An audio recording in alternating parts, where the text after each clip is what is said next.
Today I want to talk about spiders. Chameleons can eat spiders and they will try, but spiders can also bite, and that can be dangerous for chameleons.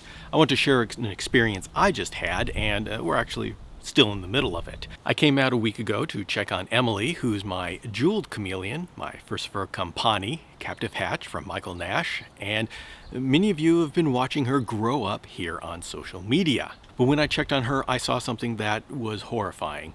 She was black, splotchy, and looked really bad. Whenever you see big black spotches or sickly yellow, that is an indication of something going on internally that's pretty serious. You'll get this when you have bones crushed on the inside, or in this case, a poisoning. She wasn't herself. She was a little bit loopy, but I suspected that there would be a spider bite.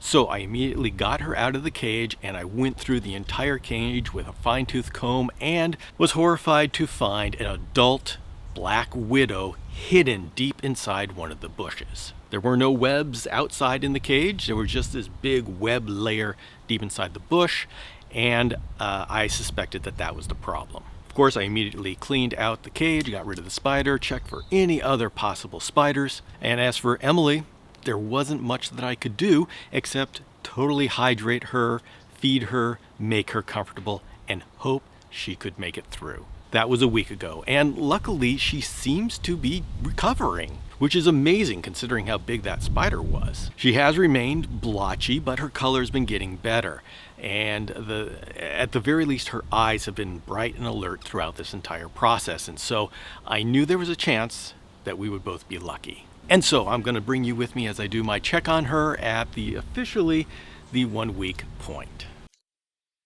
So there's Emily, and I am so glad to see that she is getting her greens back. Very, very dark, but still there's some greens. Obviously we've got a shed going on, and slowly getting those blue dots back in her side. So the next point is to see how her limbs are working. And so we're looking especially for that back right leg. Yeah, she's still favoring it. So we'll keep an eye on that. But I like how spunky she is and how much she is trying to get away from me. Whoop, whoop. All right, so we're not 100% yet, but I am hopeful. That is some good action out of someone who was bitten by a black widow spider. Now, what do we do as far as chameleon keepers?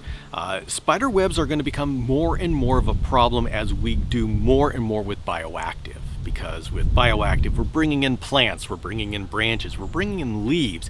And in all of these, spiders could be hitching a ride. All they have to do is come in as babies, very hard to see, and they can grow and they will thrive in our bioactive environments. And so your job is to be very aware as to what's going on inside the cage. Usually you'll start to see small webs appearing here and there, and you'll have to look in the corners and in places you may not normally look. And I recommend doing this at night. Go in with a flashlight because that's when a number of the spiders come out. And really, being vigilant is the only thing you can do, because spiders are pretty good at finding their way in wherever there are insects, and bioactive environments, lots of food.